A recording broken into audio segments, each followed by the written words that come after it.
Hello guys, कैसे हो। आज का टॉपिक आप अपना राष्ट्रपति की शक्तियों का है। तो आज हम राष्ट्रपति शक्तियाँ पढ़ेंगे।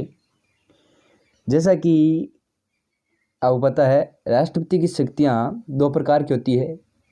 पहली सामान्यकालीन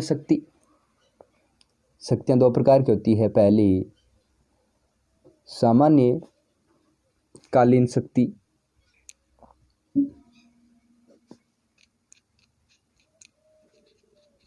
शक्तियाँ और दूसरी आपातकालीन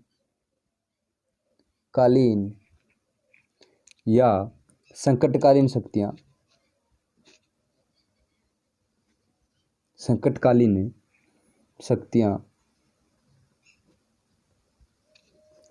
एक बात ध्यान रखना, कभी भी जब भी आप कोई टॉपिक पढ़ो तो उसके जो पॉइंट है पहले उन पॉइंटों को पढ़ो।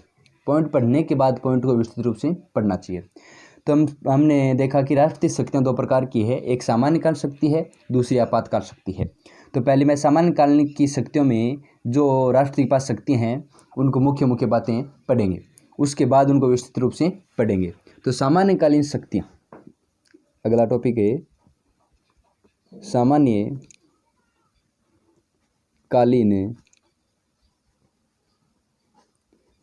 शक्तियाँ।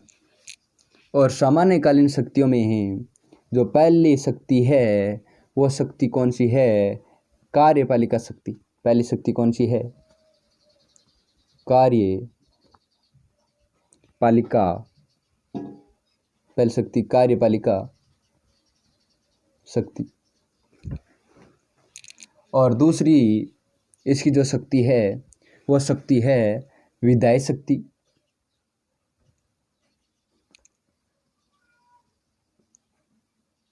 यह शक्तियाँ विधायी शक्तियाँ, पहली कार्यपालिक शक्तियाँ।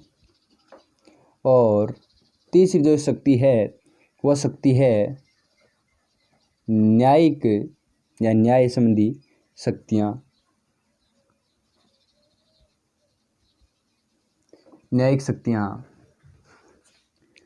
और चौथी शक्ति इसकी वित्तीय शक्तियाँ, वित्तीय संबंधी शक्तियाँ। वित्तीय शक्तियाँ। पांचवी शक्ति सैन्य शक्ति, सैन्य संबंधी शक्तियाँ।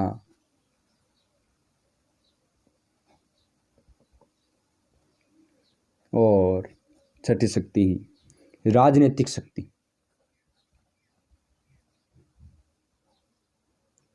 राजनीतिक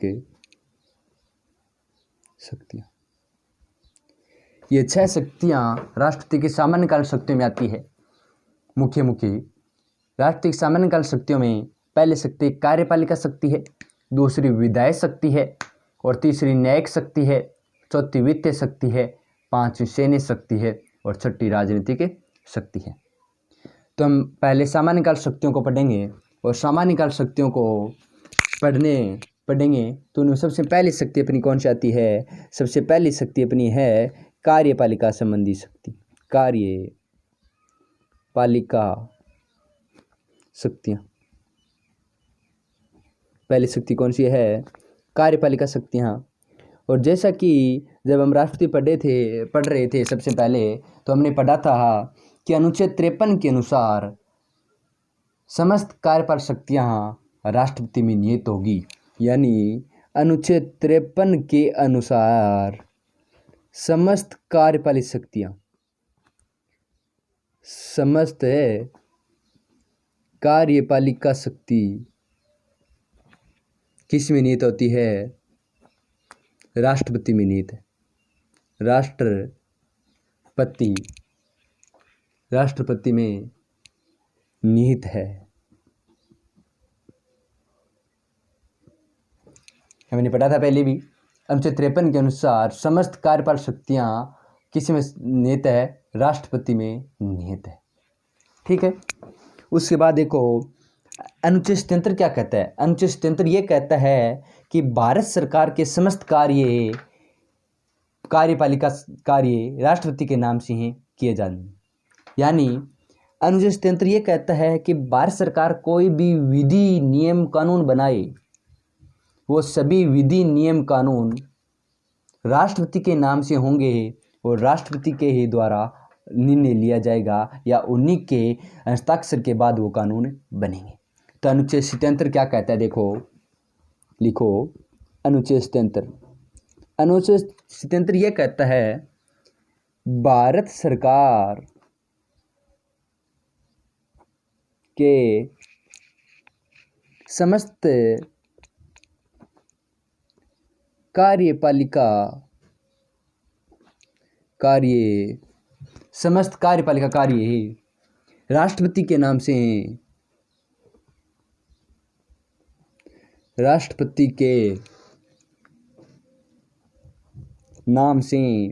किए जाते हैं, राष्ट्रपति के नाम से किए जाते हैं तथा या सरकार के सभी निर्णय राष्ट्रपति के निर्णय माने जाते हैं।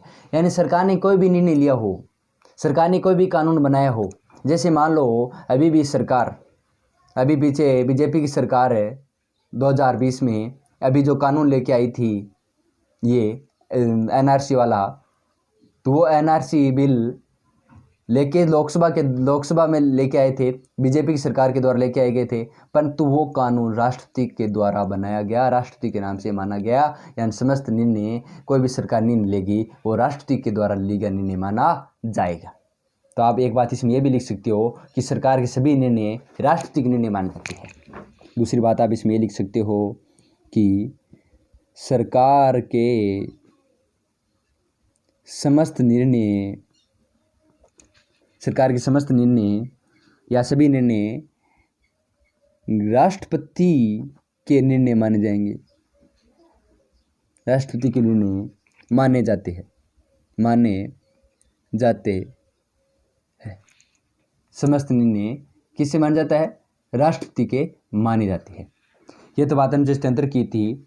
अब अपन एक बात आगे अनुच्छेद की बात करें तो अनुच्छेद 78 आता है, जो आपको सबको पता भी होगा। वो क्या कहता है, वो ये कहता है कि प्रधानमंत्री का कर्तव्य है कि वह राष्ट्रपति को मंत्रिपरिषद के सभी निर्णय व प्रशासन से संबंधी जानकारी दे। यानी प्रधानमंत्री का ये कर्तव्य बनता है कि प्रधानमंत्री के द्वारा बनाएगी जो मंत्रिपरिषद है या प्रधानमंत्री के द्वारा कहे गए जो मंत्री बने थे, वो उन मंत्रियों संबंधी जो निर्णय है या प्रशासन संबंधी जो निर्णय है वो सभी जानकारी किसको देगा, राष्ट्रपति को देगा। यानी प्रधानमंत्री मंत्रिपरिषद और राष्ट्रपति के बीच कड़ी का कार्य कर रहा है। मंत्रिपरिषद की बात राष्ट्रपति के पास पहुंचा रहा है, राष्ट्रपति की बात मंत्रिपरिषद के पास से पहुंचा रहा है। तो अब देखो अनुच्छेद 78 में प्रधानमंत्री का कर्तव्य है, यानी पीएम का कर्तव्य है कि वह राष्ट्रपति को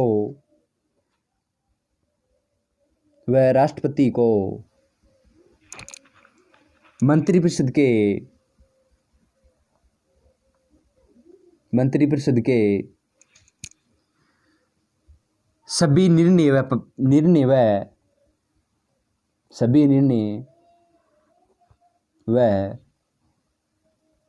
प्रशासन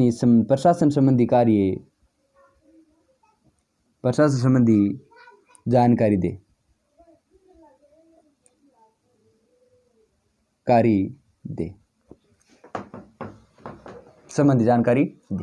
ठीक है, ये थी प्रधानमंत्री का कर्तव्य क्षेत्र में। अब एक बात और पढ़ती है अपन है, अनुच्छेद 74 को भी राष्ट्रपति कार्यपालक शक्तियों में पढ़ती है। वो क्या पढ़ती है, उसमें लिखा गया है कि राष्ट्रपति अपनी कार्यपालिका शक्तियों का प्रयोग करने के लिए एक मंत्रिपरिषद का गठन करता है, जिसका मुख्य प्रधानमंत्री होता है। ये बात हम पहले भी पढ़ चुके हैं, मैंने बताया था जब राष्ट्रपति पढ़ रहे थे, कहा था कि राष्ट्रपति, उपराष्ट्रपति और पीएम में मात्र 11 का अंतर आता है। राष्ट्रपति अनुच्छेद 52 में है, उपराष्ट्रपति 63 में है, प्रधानमंत्री 74 में है। हालांकि प्रधानमंत्री स्पेशल इसमें नहीं कहा गया, इसमें यह बात कहा गई है कि का जो मंत्रिपरिषद है उस मंत्रिपरिषद का जो मुख्य होगा वो कौन होगा, प्रधानमंत्री होगा। तीन में 11-11 का अंतर आ रहा है। ये बात अपन ने पहले पढ़ी थी। तो अनुच्छेद 74 क्या कहता है, अनुच्छेद 74 ये कहता है कि राष्ट्रपति अपनी कार्यपालिका शक्तियों का प्रयोग करने के लिए एक मंत्रिपरिषद का गठन करता है, जिसका मुख्य प्रधानमंत्री होता है। यानी अनुच्छेद 74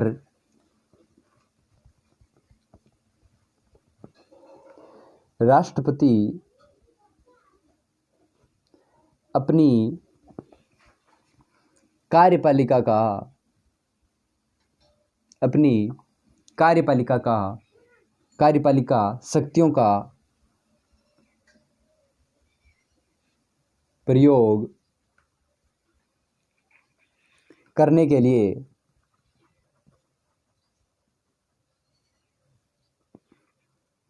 एक मंत्रिमंडल का गठन करता है, एक मंत्री परिषद का गठन करता है, जिसका मुखिया कौन होता है? प्रधानमंत्री। ठीक, अपन पढ़ रहे थे कार्यपालक शक्ति, और कार्यपालक शक्ति सबसे पहले बात मैंने ये बताई थी कि अनुच्छेद 53 के अनुसार समस्त कार्यपालक शक्तियां राष्ट्रपति में निहित होती है। समस्त राष्ट्रपति की समस्त कार्यपालक शक्तियां किस में निहित होती है? राष्ट्रपति में निहित होती है। अनुच्छेद 77 में मैंने क्या कहा था कि भारत सरकार के समस्त कार्यपालक कार्य राष्ट्रपति के नाम से की जाती है, या सरकार के समस्त निर्णय राष्ट्रपति के निर्णय माने जाती है। यानी सरकार का कोई भी निर्णय हो राष्ट्रपति का निर्णय माने जाता है। निर्णय सरकार ले रही है, मान राष्ट्रपति का रह रहा है। अगला 78 क्या कर रहा है?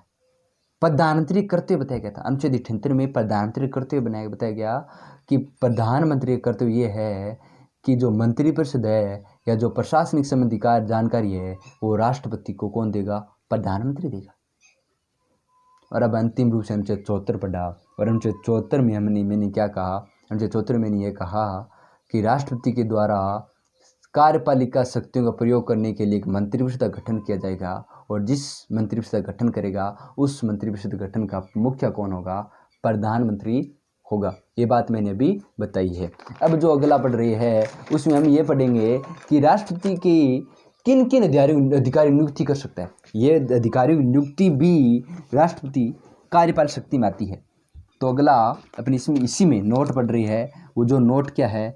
नोट ये है कि राष्ट्रपति के द्वारा किन किन अधिकारियों की नियुक्ति की जा सकती है। राष्ट्रपति द्वारा निम्न अधिकारी नियुक्ति। टॉपिक क्या है? राष्ट्रपति द्वारा निम्न अधिकारी की नियुक्ति, निम्न अधिकारियों की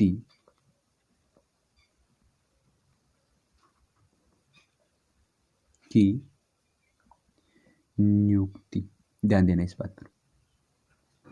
राष्ट्रपति इन अधिकारियों क्या करता है? नियुक्ति करता है। जैसे सबसे पहला क्या है? सबसे पहला नियुक्ति करने वाला कौन, किसकी करता है? संघ के मंत्रियों की। संघ के मंत्रियों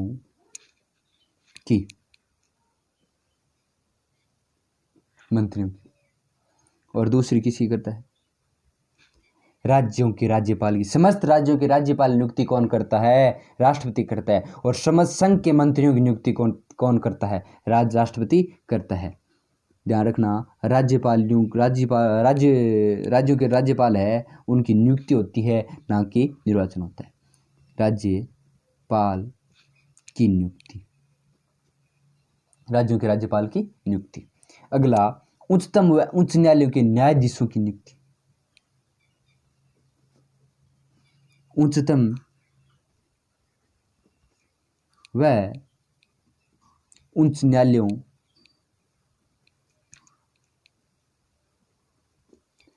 के न्यायाधीशों की नियुक्ति।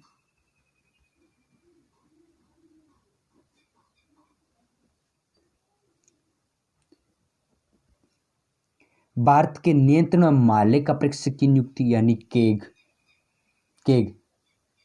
भारत के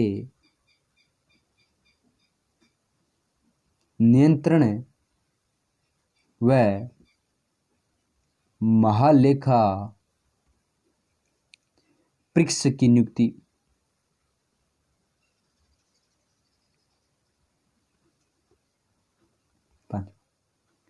संघ लोक सेवा आयोग के अध्यक्ष व सदस्यों की नियुक्ति। संघ लोक सेवा आयोग लोक सेवा आयोग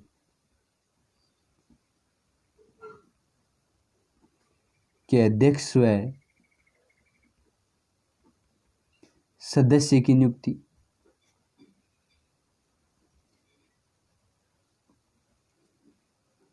मुख्य निर्वाचन आयुक्त व अन्य निर्वाचन आयुक्त की नियुक्ति।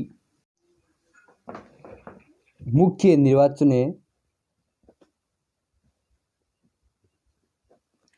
निर्वाचन आयुक्त व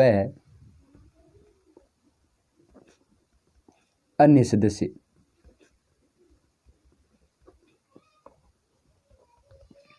अगला, राष्ट्रीय महिला आयोग के अध्यक्ष व सदस्य। राष्ट्रीय महिला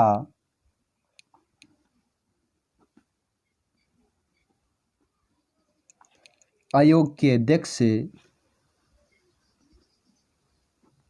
व सदस्य।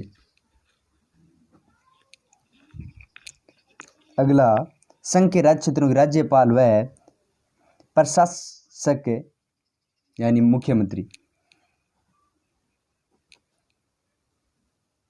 संघ के राज्य क्षेत्र के राज्यपाल व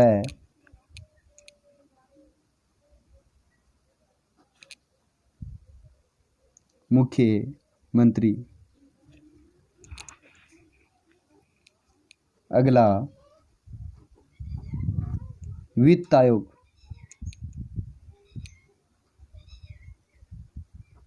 तथा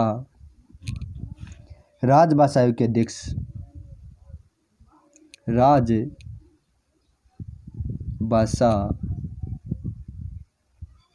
आयोग के अध्यक्ष, वित्त आयोग तथा राजभाषा आयोग के अध्यक्ष व सदस्य आदि की क्या करता है, वो नियुक्ति करता है। एक और ध्यान दे लो, वो है महान्यायवादी। महान्यायवादी, इनकी भी नियुक्ति कौन करता है, राष्ट्रपति करता है। साथ में ही आप ध्यान रखना, अनुच्छेद आता है 263। कौन सा आता है, अनुच्छेद आता है 263, जिसमें राष्ट्रपति द्वारा अंतर्राज्यीय परिषद का गठन किया जाता है। क्या किया जाता है, जो अंतर्राज्यीय परिषद होती है ना, उसका गठन किसके द्वारा किया जाता है, राष्ट्रपति के द्वारा किया जाता है। कौन से अनुच्छेद के तहत, 263 के तहत राष्ट्रपति द्वारा अंतर्राज्यीय परिषद का गठन, ठीक है, ये राष्ट्रपति के द्वारा की जाती है। और राष्ट्रपति की कार्यपालक शक्तियां यहीं खत्म होती है। अब पढ़ेंगे राष्ट्रपति की विधायी शक्तियां, वेरी इंपॉर्टेंट। क्या पढ़ेंगे, राष्ट्रपति की विधायी शक्तियां पढ़ेंगे। राष्ट्रपति की विधायी शक्ति,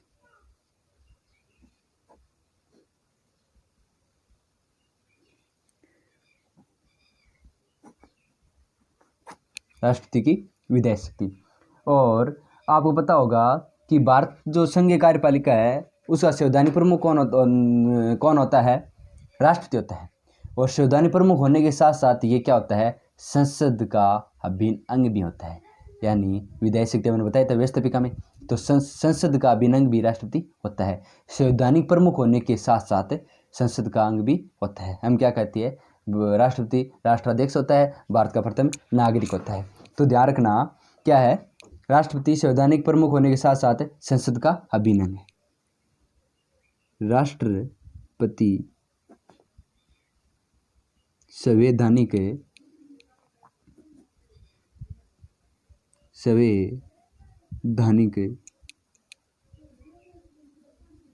प्रमुख होने के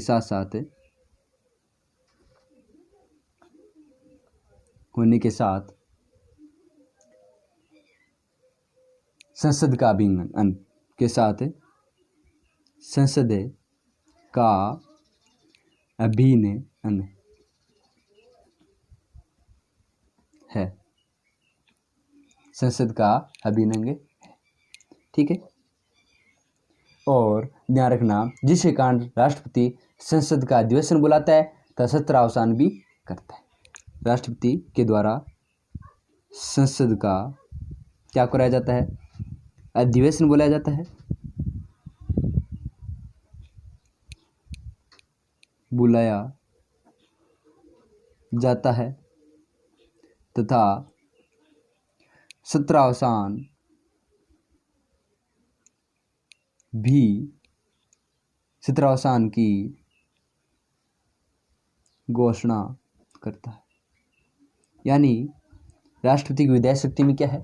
राष्ट्रपति विधायी शक्ति में यह है कि राष्ट्रपति संविधान प्रमुख होने के साथ साथ संसद का अभिन्न है, जिसके कारण राष्ट्रपति संसद का अधिवेशन बुलाता है तथा सत्रावसान की भी घोषणा करता है। उसके अलावा 2-3 अनुच्छेद है, जैसे अनुच्छेद आता है 85। अनुच्छेद 85 क्या कहता है इसमें?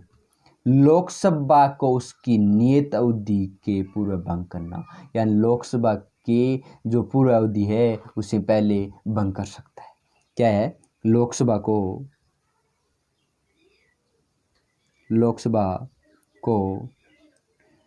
उसकी नियत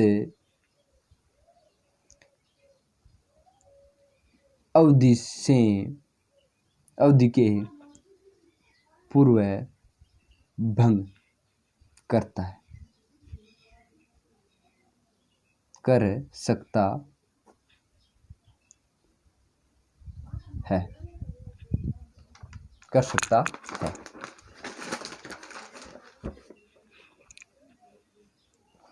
और अनुच्छेद 86 में क्या है? संसद के किसी भी सदन को लंबित किसी विधेयक के संबंध में संदेश भेज सकता है। यानी संसद का कौन सा भी अंग हो, कोई भी, चाहे लोकसभा हो चाहे राज्यसभा हो, उसमें अगर कोई लंबित विधेयक है उसको संदेश भेजने का अधिकार किस अनुच्छेद में है? अनुच्छेद 86। और अनुच्छेद 87 में क्या है? राष्ट्रपति का विशेष अभिभाषण है। अनुच्छेद 87 जिसमें क्या है? राष्ट्रपति का विशेष अभिभाषण। राष्ट्रपति का विशेष अभिभाषण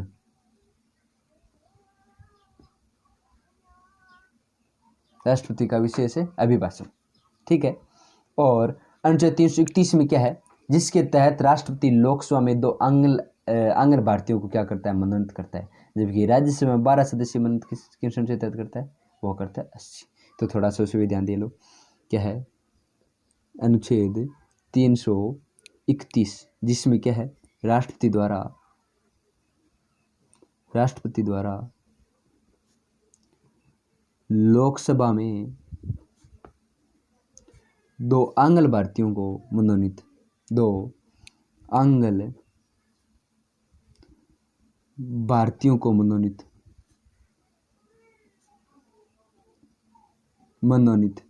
करता है ना।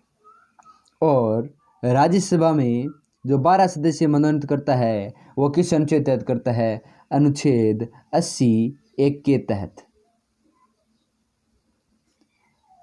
राज्यसभा में 12 सदस्य मनोनीत करता है, राज्यसभा में 12 सदस्य मनोनीत करता है। अब अनुच्छेद आता है 123 जिसमें क्या है? अध्यादेश जारी करना। राष्ट्रपति अध्यादेश जारी कर सकता है, अध्यादेश जारी कर सकता है। और एक अनुच्छेद इसी के साथ है जो अंतिम अनुच्छेद है विधायी शक्तियों में, वो अनुच्छेद आता है 111, जाना माना अनुच्छेद, वेरी इंपॉर्टेंट अनुच्छेद। राष्ट्रपति के पास किसी विधेयक को पुनः विचार भेजने के लिए सकती, यानी रोक नहीं सकता है, पुनः विचार करने के लिए भेज सकता है। राष्ट्रपति किसी विधेयक को रोक नहीं सकता। परंतु अनुच्छेद 11 में कुछ शक्तियाँ जैसे जेबी वीटो शक्ति, निलंबनकारी वीटो शक्ति, वो वीटो शक्ति क्या करता है? राष्ट्रपति किसी विधेयक को पुनः विचार के लिए भेज सकता है या रोक सकता है, वैसी कुछ शक्ति हैं। तो किसी विधेयक को पुनः विचार के लिए भेज सकता है।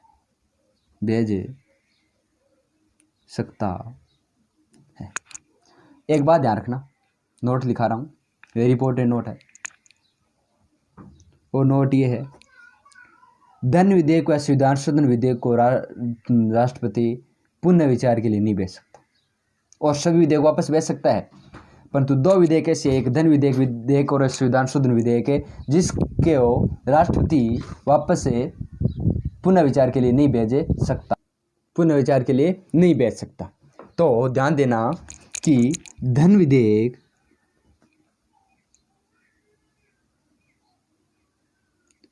व संविधान संशोधन विधेयक को राष्ट्रपति पुनः विचार के लिए नहीं भेज सकता है। दो विधेयक ऐसे है, क्यों? क्योंकि दोनों विधेयक ही राष्ट्रपति के पहले पूछ कर लिया जाता है। इनके लिए शब्द आता है कि राष्ट्रपति को पूरा स्थापित, पॉलिटिकल में शब्द क्या आता है? राष्ट्रपति के लिए पूरा स्थापित, यानी धन विधेयक के लिए शब्द आता है कि पूरे स्थापित, यानी राष्ट्रपति से पहले पूछा जाता है कि हम धन विधेयक लेके आ रही है। अब वो खुद हाँ कर दे, उसके बाद जब उसका हस्ताक्षर होना है, फाइनल है, धन विधेयक पर हस्ताक्षर होना है, उस हस्ताक्षर के लिए वो मना करे, तो वो गलती किसकी है? राष्ट्रपति। क्यों सबसे पहले उसने हाँ की थी कि भाई आप धन विधेयक लेके आओ। अब जब लोकसभा के द्वारा, राज्यसभा के द्वारा धन विधेयक पारित हो गया, धन विधेयक ले गया, उसके बाद जब राष्ट्रपति मना करता है तो गलती राष्ट्रपति की मान जाती है। इसलिए राष्ट्रपति कभी भी धन विधेयक और संविधान शोधन विधेयक को वापस नहीं लौटाता है, उसके पर तुरंत साइन या हस्ताक्षर कर देता है, क्योंकि वो पहले राष्ट्रपति को पूछा जाता है। ठीक है, ये राष्ट्रपति की विधायी शक्तियाँ होगी। अब राष्ट्रपति की अपन पढ़ेंगे जो न्यायपालिका संबंधी शक्तियाँ हैं। कौन सी? न्यायिक शक्तियाँ। न्यायिक शक्तियाँ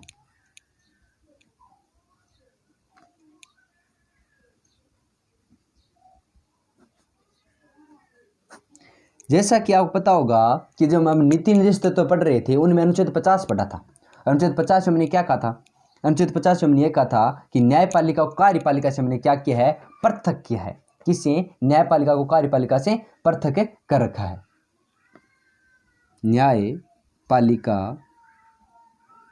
को कार्यपालिका से पृथक।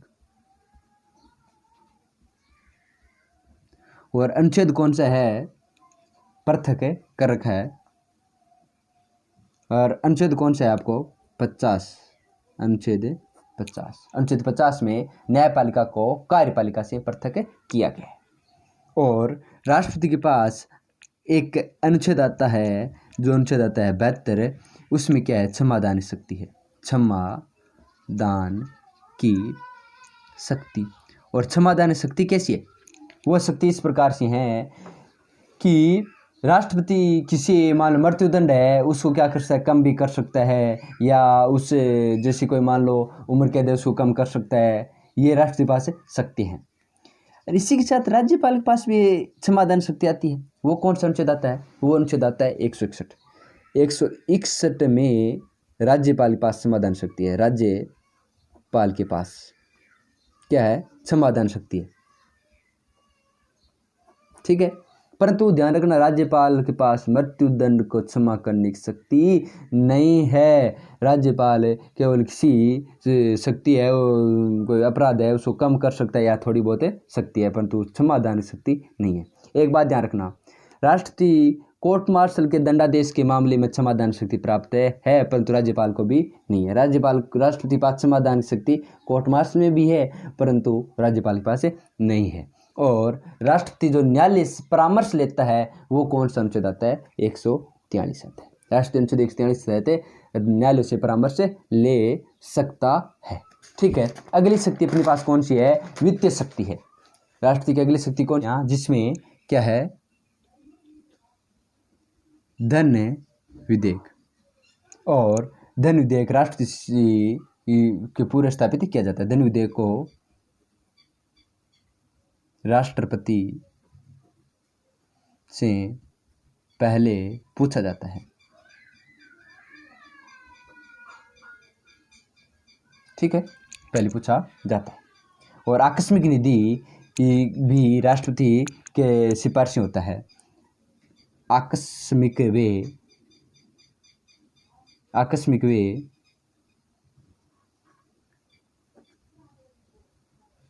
वे राष्ट्रपति की सिफारिश से किया जाता है।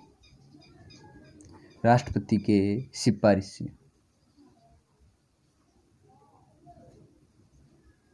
राष्ट्रपति के सिफारिश, आकस्मिक वे राष्ट्रपति की सिफारिश से। आगे, और जो राज्य व केंद्र के मध्य जो राजस्व बंटवारा है प्रति 5 वर्ष के लिए वित्त आयोग का गठन कौन करता है? राष्ट्रपति करता है। ठीक है, अगली शक्ति अपने पास कौन सी है? सैन्य शक्ति। राष्ट्रपति की अगली शक्ति कौन सी है?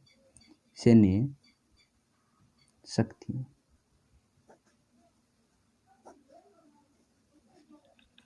और सैन्य शक्ति आपको पता होगा अनुच्छेद 53(2) के अनुसार राष्ट्रपति भारत की तीनों सेनाओं का क्या होता है? प्रधान सेनापति होता है। और तीनों सेना अध्यक्षों की नियुक्ति कौन करता है? राष्ट्रपति करता है। ये कौन सा आता है? अनुच्छेद 53(2) के अनुसार 2 में भारत की तीनों जल थल और वायुसेना, तीनों सेनाओं का प्रधान सेनापति कौन होता है? प्रधान सेनापति होता है राष्ट्रपति, तथा सेनाओं का अध्यक्ष की नियुक्ति करता है राष्ट्रपति। तीनों सेनाओं के अध्यक्ष की नियुक्ति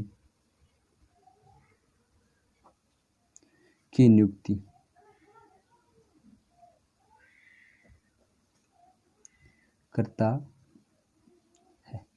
ठीक है, और वर्तमान में CDS का पद भी आया है, उसकी नियुक्ति कौन करता है? राष्ट्रपति करता है। अब अंतिम अपनी जो सामान्य ज्ञान शक्ति में अंतिम शक्ति थी, वो शक्ति कौन सी रही है? राजनीतिक शक्ति। शब्द से ही पता चल रहा है कि क्या कहना चाह रहे हैं। राजनीतिक शक्तियां। और राजनीतिक शक्तियां क्या है? यही है कि विदेशों में भारतीय दूतावासों के जो राजदूत है या कूटनीति प्रतिनिधि नियुक्ति कौन करता है? विदेशों में अपने राजदूत भी होती है, दूतावास भी है, और भी कूटनीतिक प्रतिनिधि होती है, उनकी नियुक्ति कौन करता है? राष्ट्रपति करता है। तो राजनीतिक शक्ति अपनी राजनीति यानी विदेश शक्तियों के यानी जो नीतिगण शक्तियाँ हैं उनके बारे में होता है। यह यानी राष्ट्रपति विदेशों में स्थित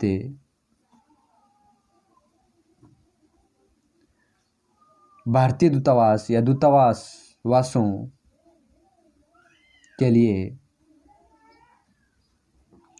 राजदूत नियुक्ति करता है। राजदूत व कूटनीतिक प्रतिनिधि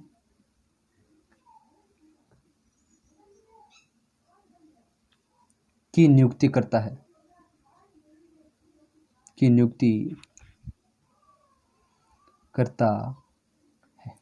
ये राष्ट्रपति की सामान्य कार्य शक्तियाँ होंगी। राष्ट्रपति सामान्य कार्य शक्तियाँ अपन ने कौन कौन सी पढ़ी? पहली पढ़ी कार्यपालिका, दूसरी विधायी शक्ति, तीसरी न्यायिक शक्ति, और चौथी अपन पढ़ी वित्तीय शक्ति, पांचवी सैन्य शक्ति, छठी राजनीतिक शक्ति। इनमें वेरी इंपॉर्टेंट शक्तियाँ हैं वो पहली दोनों शक्तियाँ हैं कार्यपालिका और विधायी शक्तियाँ। जैसे अपने कार्यपालिका हमने पढ़ा था कि समस्त कार्यपालक शक्तियाँ राष्ट्रपति में होती है, और राष्ट्रपति कार्य भी समस्त मंत्रिमंडल के देखरेख पे करता है। जैसा कि मैंने सबसे पहले बताया कि राष्ट्रपति के लिए दो प्रकार की शक्तियाँ हैं राष्ट्र के पास। कितने प्रकार की शक्तियाँ हैं? दो प्रकार की शक्तियाँ हैं। पहली शक्ति मैंने सामान्यकाल शक्ति बताई थी और दूसरी शक्ति मैंने आपातकाल शक्ति बताई थी। तो अब जो सेकंड शक्ति है आपातकाल शक्ति, उस सेकंड शक्ति आपातकाल शक्ति के बारे में अपन जानकारी करेंगे। कौन शक्ति है अगली सेकंड राष्ट्रपति शक्ति? कौन सी है? आपातकालीन शक्तियाँ। आपातकालीन शक्तियाँ, आपातकालीन शक्तियाँ। और आपातकाल शक्तियाँ कितनी है राष्ट्र की? 3 आपातकाल शक्तियाँ। और पहली आपातकाल शक्ति कौन सी है? राष्ट्रीय आपातकाल। राष्ट्रीय आपातकाल। और सेकंड कौन सी है? राष्ट्रपति शासन। राष्ट्रपति शासन सेकंड कौन सी है? राष्ट्रपति शासन। और तीसरी अंतिम वित्तीय संकट या वित्तीय आपातकाल। ध्यान देना, राष्ट्रीय आपातकाल राष्ट्रपति शासन को दूसरा नाम राज्य आपातकाल भी कह सकती है। राष्ट्रीय आपातकाल अनुच्छेद 352 में आता है और राष्ट्रपति शासन अनुच्छेद 356 में आता है और वित्तीय संकट अनुच्छेद 360 में आता है। ध्यान दिया आपने? अनुच्छेद 360 में क्या आता है? वित्तीय संकट आता है, जबकि राष्ट्र शासन अनुच्छेद 356 में आता है और राष्ट्रीय आपातकाल 352 में आता है। ठीक है, अब अलग अलग एक एक की अपन बात करेंगे। जैसे सबसे पहला अपन ले वेरी इंपॉर्टेंट आपातकाल शक्तियाँ, हर बार इससे हर क्वेश्चन उठता है, वेरी इंपॉर्टेंट क्वेश्चन है ये। पहला राष्ट्रीय आपातकाल। आपातकाल और राष्ट्रीय आपातकाल अनुच्छेद कौन सा है? 352। इसमें शब्दों पे ध्यान देना, शब्द क्या है? वेरी इंपॉर्टेंट शब्द है। इसमें क्या कहना चाहता है? युद्ध व बाह्य आक्रमण या सशस्त्र विद्रोह के कारण भारत में किसी भूभाग की सुरक्षा खतरे में हो तो आपातकाल लगाया जा सकता है। ध्यान देना, युद्ध व बाह्य आक्रमण या सशस्त्र विद्रोह, एक तो युद्ध हुआ या कई बार ली मान लो सीमा अपनी सब सीमा बढ़ाना चाहती है तो बार आक्रमण करे, या देश के अंदर सशस्त्र विद्रोह हो तो क्या किया जाता है? भारत किसी भूभाग पर आक्रमण लगाया जाता है। परंतु थोड़ा सा आपको ध्यान भी देना होगा कि राष्ट्रीय आपातकाल सशस्त्र विद्रोह है, इससे पहले क्या था? यहाँ पर आंतरिक अशांति थी। जो सशस्त्र विद्रोह है इस शब्द पर पहले इस जगह क्या था? एक आंतरिक अशांति के नाम से यहाँ पर शब्द जोड़ा गया था, जिसको कौन से संविधान शोधन के तहत हटा दिया गया? अनुच्छेद 44 संविधान शोधन के तहत हटा दिया गया था। तो ध्यान दो, युद्ध या बाह्य आक्रमण या सशस्त्र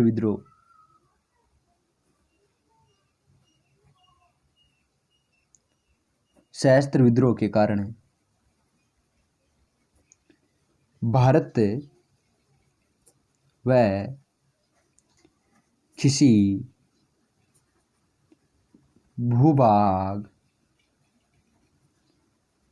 की सुरक्षा खतरे में हो तो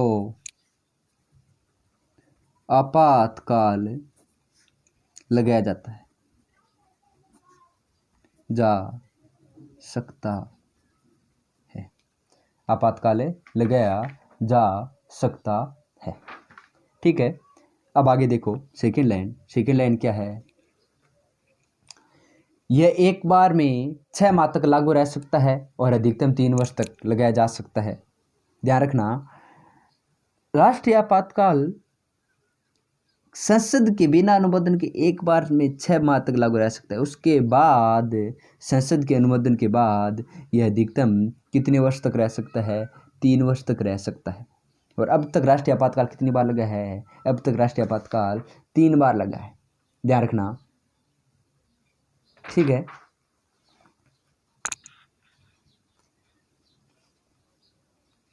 यह एक बार में 6 माह तक लागू रहता है और अधिकतम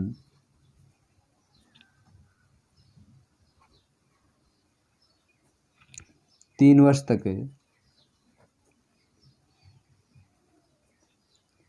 लग सकता है। एक बार में तो 6 माह तक लग सकता है और अधिकतम में 3 वर्ष तक लग सकता है। और अब तक कितनी बार लग चुका है? अब तक कितनी बार लग चुका है? 3 बार।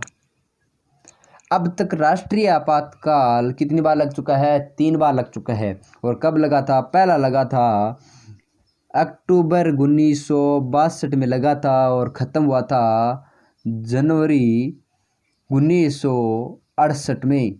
ध्यान देना, पहला अक्टूबर 1962 में लगा था और ख़त्म हुआ था जनवरी 1968 में। किस में?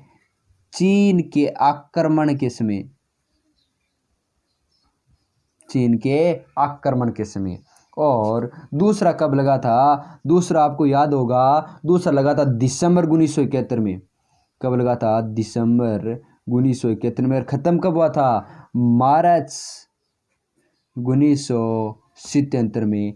पाकिस्तान ने भारत पर आक्रमण किया तब, यानी पाक आक्रमण के समय।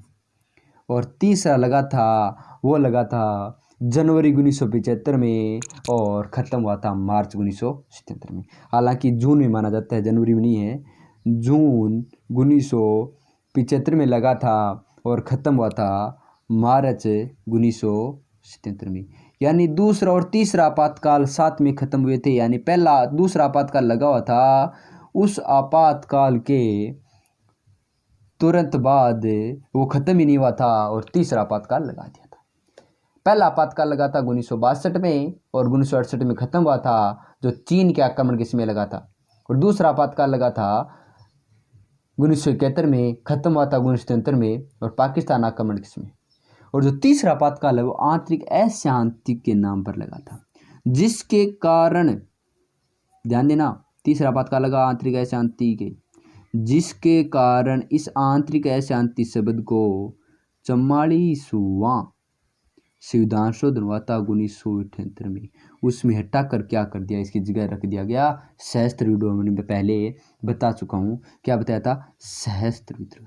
अब अगर आपातकाल लगेगा तो आंतरिक अशांति पर नाम पर आपातकाल नहीं लगा सकते आप। अगर सशस्त्र विद्रोह हो जाए, वहाँ पर शस्त्रों के साथ अशस्त्र के द्वारा लड़ाई होनी स्टार्ट हो जाएगा किसी क्षेत्र पर या भारत देश में, तब क्या किया जाएगा? आपातकाल लगाया जाएगा। ये बात है, ठीक है। अब अगली बात करिए अपने, तो राष्ट्रपति शासन 356। कौन सा? राष्ट्रपति शासन 356। अनुच्छेद कौन सा है राष्ट्र शासन में? 356। सेकंड, राष्ट्रपति शासन और अनुच्छेद कौन सा है? 356। ध्यान देना, राज्यों में संवैधानिक तंत्र विफल होने पर सबसे पहला क्या है? इस राज्य आपातकाल बोल सकते हैं। राज्यों में संवैधानिक तंत्र विफल होने पर, संवैधानिक तंत्र विफल होने पर, ठीक है। और ये कब लगता है? ये कब तक रह सकता है? ये 3 वर्ष से अधिक समय तक जारी नहीं रह सकता। ध्यान रखना कि अधिकतम की 3 वर्ष तक जारी नहीं रह सकता, परंतु इसको एक माह लागू लगने के बाद इसको क्या जाता है? 6 माह के बाद इसको बढ़ाया जाता है। मान लो 1 माह तक तो सीधा रह जाता है, उसी तरह 6 माह के बाद राष्ट्र शासन को बढ़ाया जाता है। 6 माह के लिए, 6 माह लिए बढ़ा दिया, वापस संसद में लाओ, 6 माह और बढ़ेगी। ऐसे नहीं कि आप जैसे उसको तो एक बार 3 साल तक बढ़ा दिया, वैसा इसमें नहीं चलता। यानी अधिकतम 3 वर्ष तक, अधिकतम 3 वर्ष तक, ठीक। और राज्यों में लगाता कौन है? राष्ट्रपति लगाता है। किस सिफारिश पे? राज्यपाल सिफारिश पे, राज्यपाल की सिफारिश पर लगाता है। सिफारिश पर यह आपातकाल लगाता है, ठीक है। ये किसके ऊपर लगाता है? उसके राज्यों की राज्यपाल की सिफारिश पर ये राष्ट्रीय आपातकाल लगाया जाता है। ठीक है, आगे। और जैसे आपको देखा होगा 13 मार्च राजस्थान में अब तक कितनी बार लग चुका है? अगर राज्य में बात करें राजस्थान में अब तक लग चुका है, राजस्थान में अब तक 4 बार लग चुका है। और 4 बार आपातकाल को जो याद करने के लिए एक कोड है मेरे पास, वो क्या है? सितंत्र, क्या है? सॉरी, हाँ, सितंत्र 02 67 बाद पहला लगा था 1967 में, दूसरा लगा था 1973 में, तीसरा लगा था 1980 में और चौथा लगा था 1992। सितंत्र 02 ये कोड है। 1967 में, 1977 में 10 साल बाद, फिर तुरंत 3 साल बाद 1980 में, और ये लगा था 1992। तीसरा चौथा कॉल लगा था 1992। अगर आप इसको डीपली पढ़ना चाहते हो तो वो अलग पढ़ेंगे। जैसे मैं थोड़ा सा बोल के बता दूं, पहला लगा था चुनाव के अनिश्चित कारण लगा था पहला आपातकाल राजस्थान में, ठीक है। और दूसरा लगा था बहुमत सिद्ध न होने के कारण राजस्थान बहुमत सिद्ध नहीं हुआ था, जिसके कारण राजस्थान आपातकाल लगा था। और तीसरा बहुमत सिद्ध के कारण हुआ था। और चौथा लगा था वो था बाबरी मस्जिद के कारण, ठीक है। संकट अनुच्छेद कौन सा है? 360। अनुच्छेद कौन सा है इसमें? 360। अभी तक में क्या कहा गया है? राष्ट्रपति घोषणा मान लो अनुच्छेद 360 में राष्ट्रपति को वित्तीय संकट की घोषणा करने की शक्ति प्रदान करता है। क्या होता है? अगर वह संतुष्ट हो कि ऐसी स्थिति उत्पन्न हो गई है कि जिसमें भारत अथवा उसके किसी क्षेत्र की वित्तीय स्थिति खतरे में हो, यानी भारत की साख गिर गई हो या मान लो साख खतरे में उत्पन्न हो गई हो, वित्तीय रुपये की डॉलर के मामले वित्तीय रुपये वो नीचे आ गया हो, तो क्या करता है? वित्तीय संकट घोषणा करता है अनुच्छेद 360 में, ठीक है। और इसकी सीमा निर्धारित नहीं है। ध्यान रखना, वित्तीय संकट की कोई भी सीमा नहीं है, कोई भी सीमा निर्धारण नहीं की गई है, सीमा निर्धारित नहीं है, कोई भी सीमा निर्धारण नहीं है। तो ये राष्ट्रपति के वित्तीय आपातकाल के बारे में था। तो राष्ट्रपति की शक्तियाँ आज यहीं कंप्लीट होती है। अगला नेक्स्ट वीडियो अपना वो रहेगा जिसमें अब तक के प्रमुख राष्ट्रपति